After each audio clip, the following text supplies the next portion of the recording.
Well, let's take a look here at the names of Jesus again tonight. We're going to be taking a look at the term lawgiver. Jesus is referred to as the lawgiver. And we're going to take a look at a couple of verses and how we determine that that takes place. We're going to take a look at the Sermon on the Mount tonight. So you might want to have your fingers in the Sermon on the Mount. That'll be in Matthew chapter 5. Then we're going to take a look at Colossians and Hebrews on the way as we look at these tonight. So first of all, let's go to the book of Isaiah. Now, you don't have to go there with me if you don't want. Just read along if you'd like, because I'm not going to spend a lot of time there. We're going to go immediately to the book of James. But in Isaiah, we come across this verse in Isaiah chapter 33, verses 21 to 22. But there, the majestic one, the Lord, will be for us a place of rivers and wide canals on which no boat with oars will go, and on which no mighty ship will pass. For the Lord is our judge, the Lord is our lawgiver, the Lord is our king. He will save us. All right. So now I want you to keep that verse in mind. The Lord is our judge. The Lord is our lawgiver. The Lord is our king. He will save us. Now let's go to the book of James, chapter 4, and hear what James says about Jesus. He says in verses 11 and 12, "Do not speak against one another, brethren. He who speaks against a brother or judges his brother speaks against the law and judges the law." See the relationship there between the judging and law? "But if you judge the law, you are not a doer of the law, but a judge of it. There is only one lawgiver and judge, the one who is able to save and to destroy." Who is that? That's Jesus. There's only one judge and one lawgiver, and that's Jesus. So here's what we're taking a look at with this. Okay, Jesus. Let's start with Moses. Okay, Moses was known as the lawgiver, but Jesus replaced Moses as the lawgiver, just as he replaced Aaron as the priest, and just as he replaced David as the king. There's the lawgiver, there's the priest, and there's the king. And in the Old Testament, there are human fleshly examples of all of those, but Jesus replaced those. Now, how do we know Jesus replaced them in those roles? Okay, so we're going to go to Colossians first. Colossians chapter 2. Here's what Paul writes to the church in Colossae. "Therefore, no one is to act as your judge in regard to food or drink, or in respect to a festival or a new moon or a Sabbath day." There's that connection between the law and the priest. Okay, no one is to judge. No one is to act as your judge in regard to food or drink. There's the law.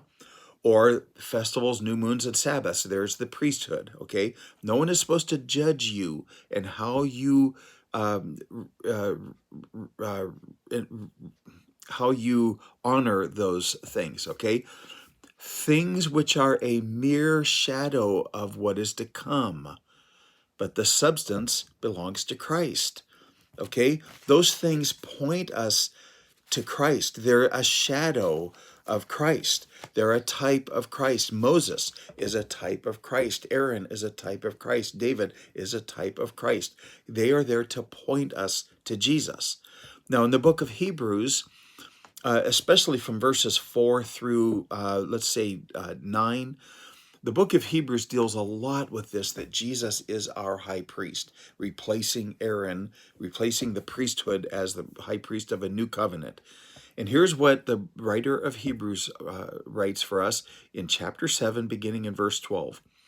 "For when the priesthood is changed, of necessity there takes place a change of the law also." So that's the most important passage of this verse. Okay, when the priesthood is changed, the law has to change also. This is Jesus, the lawgiver. Jesus is now the new high priest. Jesus is now the lawgiver. Okay, "For the one concerning whom these things are spoken belongs to another tribe from which no one has officiated at the altar. For it is evident that our Lord was descended from Judah, a tribe with reference to which Moses spoke nothing concerning priests. And this is clearer still if another priest arises according to the likeness of Melchizedek, who has become such not on the basis of a law of physical requirement, but according to the power of an indestructible life. For it is attested of him, you are a priest forever, after the order of Melchizedek. So Jesus came from the tribe of Judah, while the priests come from the line of Levi. But Jesus is a priest after the order of Melchizedek, who is outside the Levitical priesthood, and he is a priest forever. For on one hand, this is in verse 18, there is a setting aside of a former commandment because of its weakness and uselessness. This is talking about the law. For the law made nothing perfect. On the other hand, there is a bringing in of a better hope through which we draw near to God. And inasmuch as it was not without an oath, for they indeed became priests without an oath, but he with an oath through the one who said, the Lord has sworn and will not change his mind. You are a priest forever. Okay, so this is talking about Jesus becoming our high priest and bringing the law, bringing the new law. Now, he doesn't replace the old law. Okay, we're not setting aside the old law. The old law is not null and void. In the Sermon on the Mount, this is where we're going to go in Matthew 5. Jesus said in verse 17 of chapter 5, do not think that I came to abolish the law or the prophets. I did not come to abolish, but to fulfill. This is Jesus bringing us not a new law, but Jesus brought the old law. Jesus is not here to do away with the old law. He's here to give us a new understanding of that law. He's here to teach us about that law. This is what happens throughout the Gospels. Okay, remember how many times the Gospels say the people were astonished at the teaching of Jesus. Mark chapter 1, verse 22, Matthew chapter 7, verse 29, Luke chapter 4, verse 32. All of the Gospels attest to this, that the people were startled. They were astonished at Jesus. Why? Because of the authority that he had. He spoke as one with authority, not like the scribes and the Pharisees. What was the difference? The scribes and the Pharisees were interpreting the law. They were commenting on the law. They were giving their thoughts on the law. Jesus was the lawgiver. Jesus knew the law. He gave the law, and he came along saying, look, you've heard these people say that you should not commit adultery. This is in verse 27 of Matthew 5. But I say to you that everyone who looks at a woman with lust for her has already committed adultery with her in his heart. In verse 31, it was said, whoever sends his wife away, let him give her a certificate of divorce. But I say to you that everyone who divorces his wife, except for the reason of unchastity, makes her commit adultery. Verse 33, again, you have heard said that the ancients... you have heard that the ancients were told, you shall not make false vows. Then he goes on to say, but I say to you, make no oath at all. You see what he's doing? All through chapter 5, in verse 21, then again in verse 38, and verse 43, he says, look, this is what people who are trying to grasp the law, trying to get a hold on it, who are trying to interpret it for you, this is how they look at it. But here's how I look at it. I wrote the law. I gave this law to Moses. I am the great lawgiver.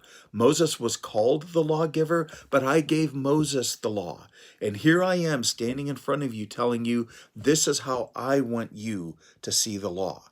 It's not a matter of obeying the letter of the law. It's a matter of having a heart for the law. And I've said this many times. The law isn't here And here, although those are important, the law is here. If the law isn't changing who you are inside, then you've missed the point.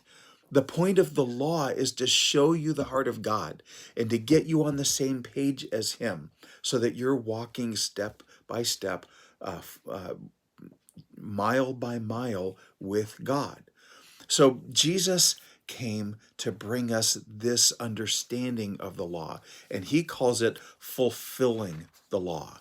He said, I came not to abolish the law, but to fulfill it, meaning I came to give you a proper understanding of what the law means.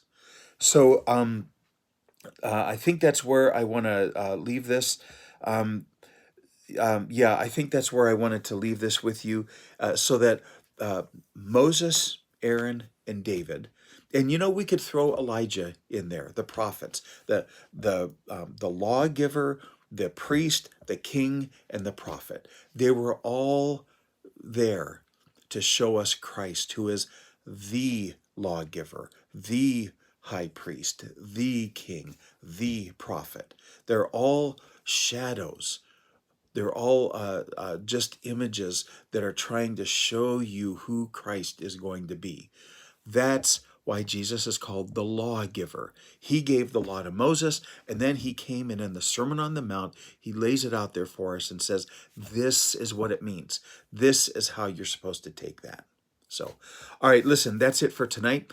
God bless each and every one of you. Skip will be here tomorrow night with a message for you guys from that New City Catechism, and I hope you're enjoying that with Skip. And so I'll see you guys Sunday morning. We're going to talk about the 7 letters to the 7 churches in Revelation. We're going to talk about the church of Sardis, the church which had a name that they were alive, but they were dead. So that's what we're going to talk about Sunday. All right, everybody, God bless each and every one of you, and we'll see you in church on Sunday. Good night.